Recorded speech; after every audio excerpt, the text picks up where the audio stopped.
Hello, everyone, and welcome back to another episode of the Book Chat. Today, I've got a fantastic guest for you guys to meet, and I actually met him at a convention. So we may talk about that, may not. We'll see how it goes, but let me bring him in. Hello. Welcome to the show, John. Hey there. How you So doing? go ahead and tell our viewers and listeners a little bit about you and the books you've created. Okay. Um, I'm John Hartness for any of you who can't read because it's right there under. I always get screwed up as to what side of the screen. There it is. Yeah, it's right there. There we go. I'm John Hartness. I write multiple series typically in the urban fantasy space. I write the Quincy Harker Demon Hunter series, the Black Knight Chronicles light urban fantasy series, and the Bubba the Monster Hunter series of comedic horror novellas and short stories. I'm also a cast member of the Authors and Dragons live play D&D podcast and a member of the founder and publisher of Falstaff Books. Nice. That's And a pretty partridge in a awesome. pear tree.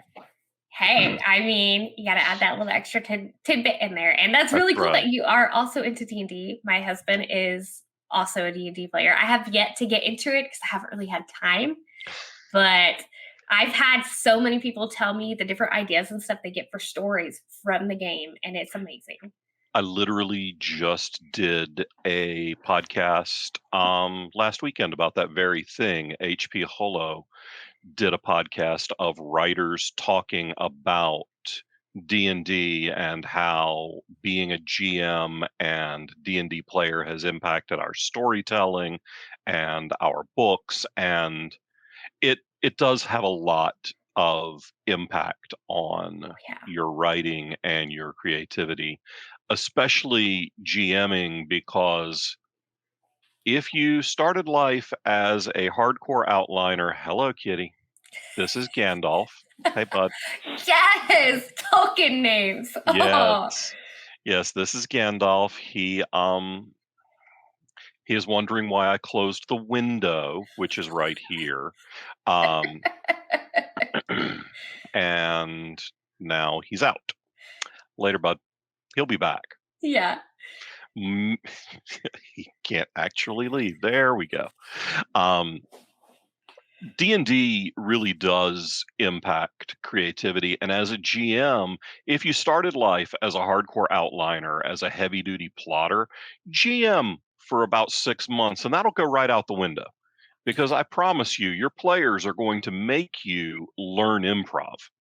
Oh, If you aren't already good with it, one of our GMs on one of our Authors and Dragons shows started off the campaign with something like 15 different fully fleshed out maps. I don't think they ever got to 12 of those 15 maps. man, I believe it. Yeah. So it's kind of like herding cats, Mhm. as you saw mere moments ago. They will not be herded. No, they control us. I mean, that's just part of it. Dogs have owners, cats have staff. Yep, that is true. I have both, and yeah. So I had to I make sure I fed them before we sat down to chat. I'm just like, okay, we're good. Everybody's fed. I work for three furry psychopaths. Yeah, I have four. So it's insane, but you gotta love them. They're so precious.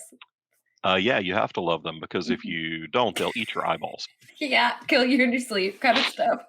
Yep. So let's talk about. I'm curious to know how D&D has affected your writing. Like, tell me about that. Honestly, not much. I came back to D&D after a long hiatus when we launched the Authors and Dragons podcast 7 years ago. I hadn't played in well over a decade by that point. So, but I was already pretty established as a writer. I had several, 8 or 9 books out Mhm. probably by that point. So I had figured out how to write a book. I didn't need D&D to teach me that. Well, come on if you're coming. Hops up on the desk right outside the shot, and here we go. Yep. This is, I mean, his beard, him as my beard is darker than my actual beard at this point. Yeah. Thanks, pal. So while I've actually written and published a book that was an outgrowth of a D&D game I played in college, that one's called Queen of Cats. It's a standalone high fantasy heist novel. Otherwise, it hasn't done a whole lot to change the way I write. Every once in a while, I will, if I'm running a game, I'll try out a plot idea. See how something works out when I hand an idea over to a bunch of lunatics, which would be any adventuring party ever. Yes. It's always fun to see where they go, like when you get a story going. Do you feel like your characters drive your story more often than just the plot? No, I'm in charge. I write the books. Yes. I have a lot of friends who ascribe to that whole, well, my characters are taking me in these places. No, they're not. They're not. They're not doing anything you don't want them to do. You own the book. You're the writer. You are God in this world. So if your characters do something really dickish, just own it. You're a dick. Congratulations. I'm a publisher, so dick is kind of my default. So it's easier for me, I guess. Yeah. But no, my characters aren't in charge. And if there are definitely times when the narrative goes in unexpected directions, but it's all me, or the drugs, one of those. Blame it on the drugs. I think it that way. I'm a child of the 90s. I blame a lot of things on the drugs. Gosh. Yes. Yes. Okay, I guess I was a child of the 70s and 80s, and I was a young adult in the 90s. But yeah, that's neither here nor there, and I'll need some Metamucil when we're done. I can't say much because I was born in the 90s, so I'm kind of like the baby of a lot of the author groups I'm in, and it's like, sorry guys, I don't mean to make you feel old, but I mean, we make ourselves feel old. We didn't expect to survive this long. I feel that because as a kid, I never pictured myself living past the 20s, but I mean, yeah, I don't know. Yeah, and I'm pushing 50, so I'm well past the sell-by date. Yeah. So when it comes to writing, I'm curious to know, do you have a routine that you stick with when you write, or is it just kind of like when the inspiration hits? Well, when I'm writing, it's a very workmanlike process. I don't write every day, but when I am actively working on a book, I usually write 5 days a week and between 2,000 and 4,000 words a day. So for me, that's 1 to 2 chapters a day. But I'm not always writing. Right now, I'm not working on a book actively. I'm revising and doing layout and working on covers for things I've got coming out. I have 4 books in the hopper that are releasing within the next few months. One's a brand new novel, one is a new Bubba novella, one is a collection of Harker short stories, and then I'm doing the new limited edition Harker Omnibus. The second volume of those will be coming out by the end of this year as well. Nice. That's a busy schedule. Do you typically plan this all out in advance to have a release thing going on? Well, yes, I plan things, then the world happens. I had lots of plans for fourth quarter of 2022. Then in the month of September, I had a friend die unexpectedly. I had 2 relatives end up hospitalized with very serious illnesses, and I had, just the largest convention I do every year, and Dragon Con.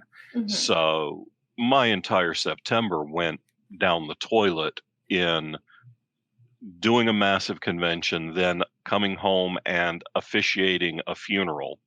Yeah. I'm also an ordained minister, and I officiate weddings and funerals in the geek community here in Charlotte. So I officiated a funeral. Then my brother went into intensive care with heart trouble. Then my niece Oh. delivered her youngest child 2 months early, Oh my and gosh. everything went sideways. Everyone is fine now, well, That's except the good. guest of honor at the funeral. Oh, He's yeah. fine. I mean, his work is done. But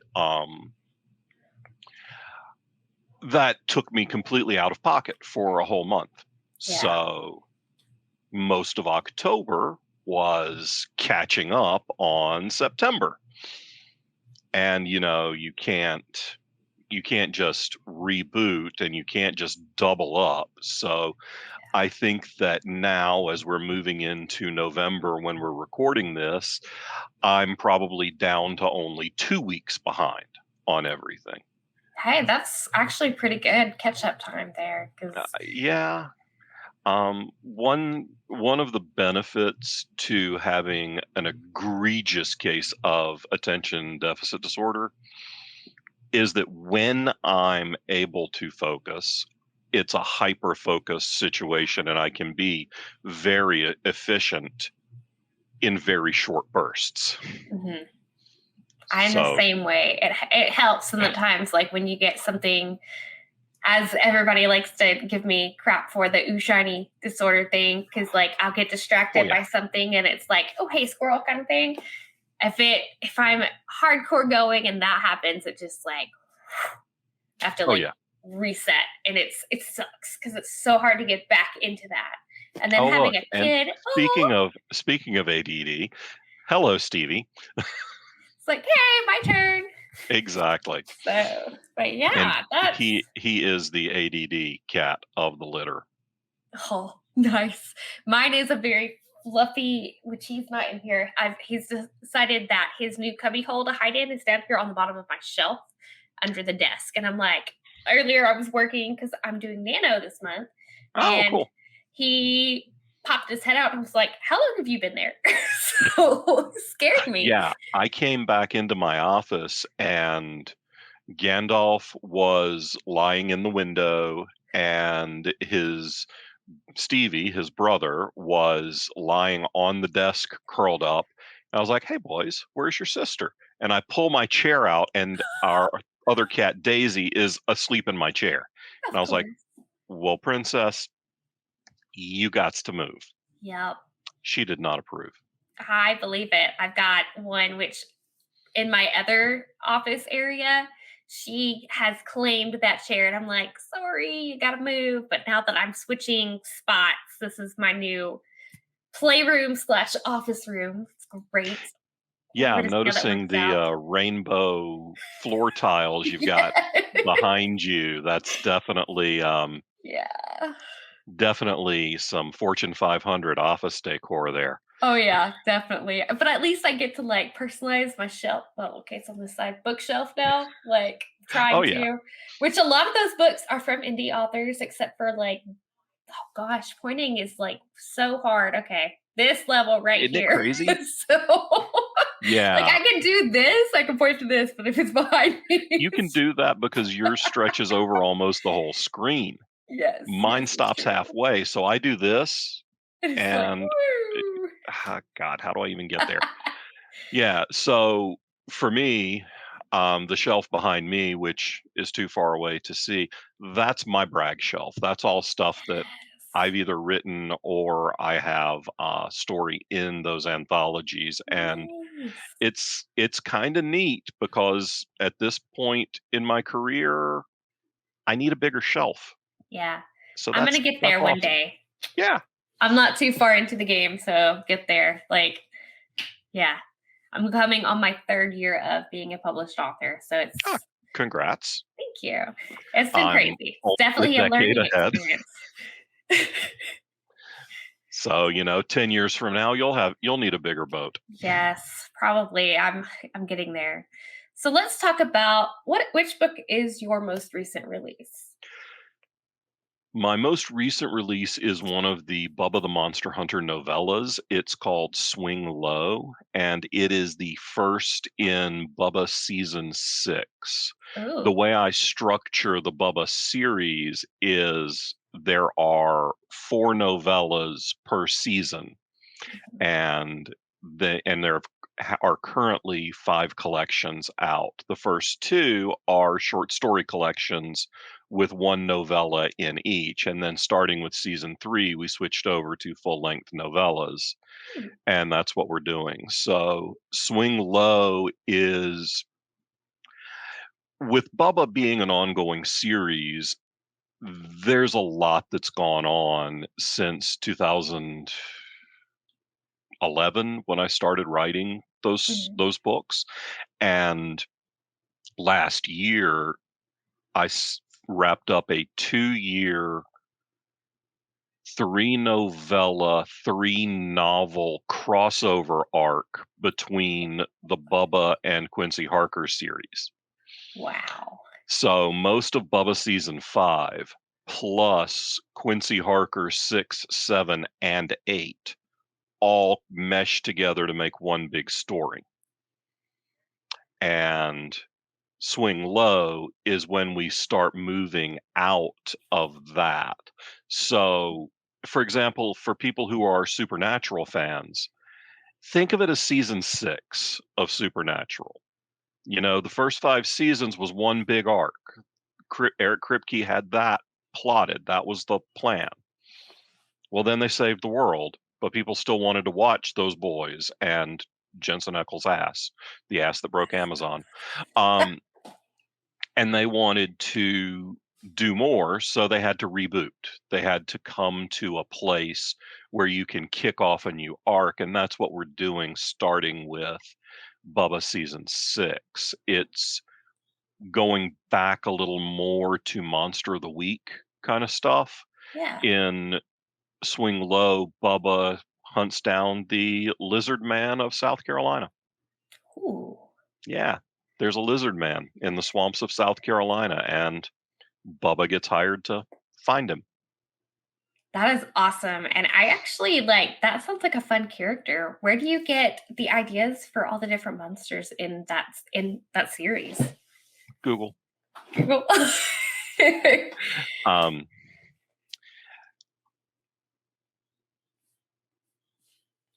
sorry, You're good. allergies. Um, there's a there's a website that is an encyclopedia of mythical creatures, and if ever I'm stuck, I just go there, Sweet. and then I make sure that Wizards of the Coast doesn't own the copyright on Yeah. that monster because they own the copyright to a lot of them Yeah. because they own Dungeons and Dragons. Yeah, that is one thing I have kind of researched on. You have to be careful if you're going to get your inspiration from there because you cannot use any of the names. No, you can't. So, yeah. You have to be pretty specific. For example, you can't use Hobbit Mhm. because that's a Tolkien creation. You can, however, use dwarf Yeah. and you can use elf and you can use naga. And there's a lot of things that you can use because they come from folklore and mythology that predates those those copyrighted IPs, intellectual properties. But you do have to pay attention to those things, Mm. and if you're a writer looking for publication, then you can just count on your publisher to do that research for you, or just write what you want and figure it out when it's time to publish. If you are self-publishing or you are like me and you're publishing other people's work, Mm. you have to pay a lot more attention to that because then you're responsible for it. Yeah, that is true. Ugh. And I prefer not to be sued. Yeah, If I don't think if anybody if would want to given a be choice. sued. Yeah. That's a lot of headache there, getting sued. I, Mm-mm. I presume. I'm happy to say that it hasn't happened yet. That's good. Knock on wood that it does not happen in the future. So, out of everything you've written, do you have a book that kind of stands out that may be your favorite that you've written? Kinda. And there's a few. Obviously, obviously the first Black Knight Chronicles book, Hard Day's Night, has a special place to me because it was the first thing that I ever wrote in a series. It's also the first thing I wrote that took off and actually made me any money. Hmm. The first Quincy Harker book is always going to be special because it launched a very successful series. I think the fifth Harker book is my favorite in the series so far. It's another one of those reset button moments. We had gone through a big another big 2-year arc, and it was time to step back and make a small book.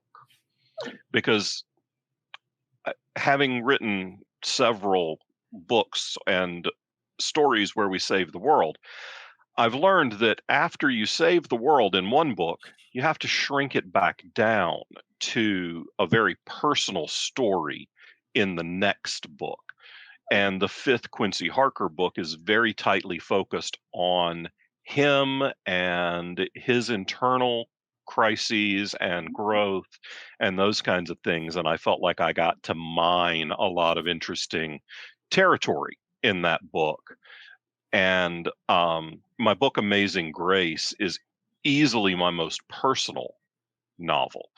It is, um, it's set in the area where I grew up. One of the characters is based on my sister. My Oh, mother is a character in the book, um, as are her two best friends. All, um, they're all ghosts in the book. oh, that is Only really cool. only one of them is not a ghost, really. But she was very confused when I told her that I had killed her in a book. She's like, "Well, what'd you have to do that for?" I said, "Well, you're part of a trio of ghosts, and I can't have one live person be part of a trio of ghosts." Yeah. She didn't really understand what I was doing. I didn't really care. The book had been Yeah. out for a year by then. It wasn't like I was asking permission. Yeah, no, it was character inspiration, Yeah, and exactly. it's always fun to do that and just tie people into the stories because Oh I yeah, actually kind of did something similar with my mom. And it's just like, hey, like I had to kill your character off. Sorry about you. yeah, I did that with a friend of mine. I named a character in Black Knight after him, and he hasn't read the books, so I didn't feel bad killing him. Yeah, But then when I told him I had killed him, he's like, "What'd you kill me for?" I said, "Well, if you'd read the books, I'd kept you alive." I wouldn't have. maybe. No, zero No. chance. He was Yeah. toast, but you know, It's make him fun to think so. have like characters killed off at times. I know that sounds It's terrible, but necessary. yes, yes, it's true. And sometimes you have to let go of certain ones to let the storyline continue Yeah. on. Well, I So, typically write ongoing series. So one of the troubles with writing an ongoing series is that you have to keep raising the stakes. yeah. And sometimes when you keep raising the stakes, you have to bring in new characters to help solve that problem. But then people love those characters and you want to keep them around and you enjoy writing them. Well, that means somebody else is going to have to go. And for that to have any emotional impact with your existing cast probably means that the body count is going up. Yeah. So with doing the ongoing series, how do you keep track of who and what is in your stories? Like, do you keep organized files of like your characters and stuff? God, no. Um, there are organized files and series Bibles for my ongoing stuff, and I make those the old-fashioned way. I pay people. I don't make those myself. I'm not terribly organized, and that kind of stuff really makes me want to gouge my eyes out. And the even just in the past month, I couldn't remember what color dragon I used in a book. So I just went to my Facebook group and asked. I said, "Hey guys, y'all have read this more recently than I've written it. What color was the dragon in Harker 5?"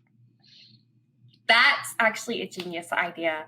So, I mean, that's The- another great reason to have a good set of followers, too. They're the ones that are going to tell me if I screw it up. So I may as well ask them and then keep from screwing it up. Yeah, that's a good way to go. Gosh. I've never thought that's genius. So, well, if I were the type of writer who had a more serious scholarly demeanor, it probably wouldn't go over so well. But I mean, for God's sake, look at me. I'm sitting here in an office surrounded by magic cards and Kickstarter games with my Magic the Gathering tattoo and my Avengers tattoo, and I'm a giant nerd, and I don't take myself all that seriously. I take my work very seriously, yeah. but not me. If you take yourself seriously, nobody else will. True. But it's fun because you get to have fun with it. Yeah.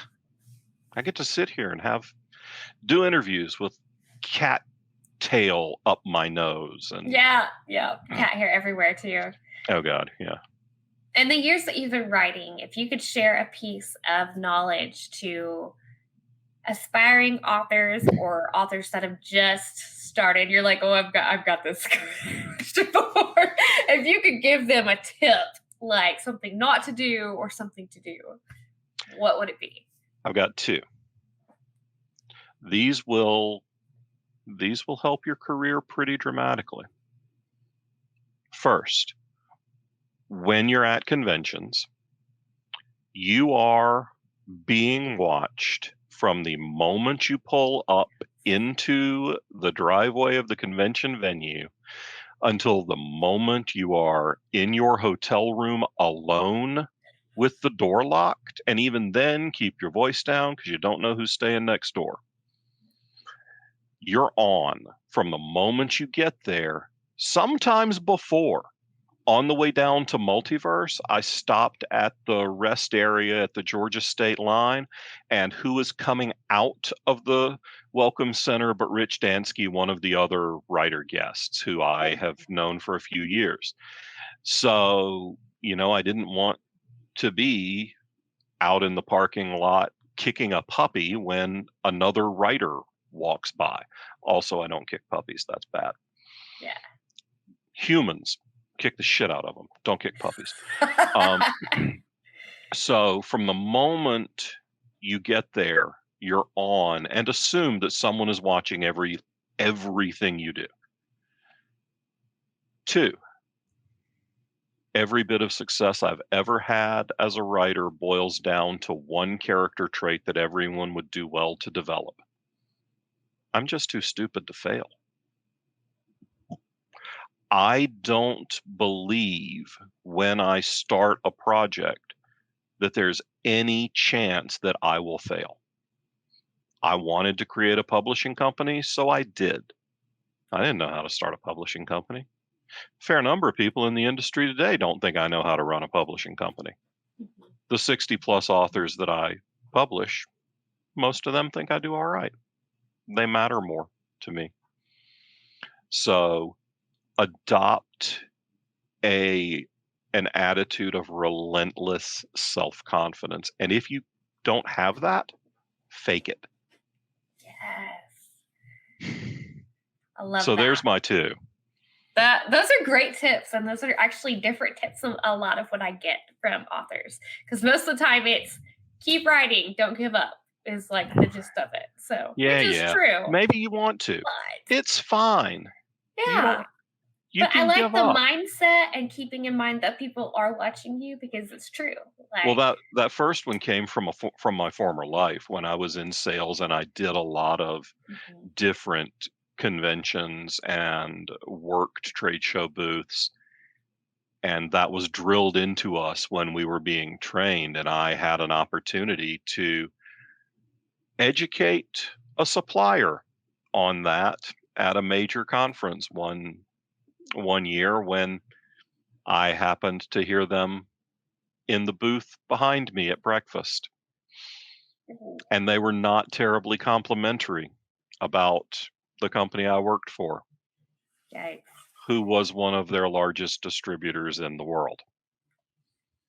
I just casually dropped my business card on the table as I left and said, "You know, I've been 3 feet behind you for the past 45 minutes." That's like a mic drop, Yeah, man. but that drilled home for me what my bosses had been telling me, and I was like, "Okay, I guess they knew what they were talking about." Boy. Well, John, we have reached the end of our time. So go Oh, ahead and tell well our viewers and listeners where to find you and your books. well, it's really hard. It's spectacularly difficult. I'm almost impossible to track down. It's at John Hartness on basically every form of social media. It's johnhartness.com or falstaffbooks.com. And if you're heading to a science fiction and fantasy convention in the southeastern United States, there's a probably a 60 to 70% chance I'm going to be there. I do a couple Yay! dozen conventions a year all through the Carolinas, Virginia, Tennessee, Georgia, all over the place in the southeast. So hope I'll see you there. Yes. Well, thank you again for being on the show today. Thanks for having me. It's great to see you again.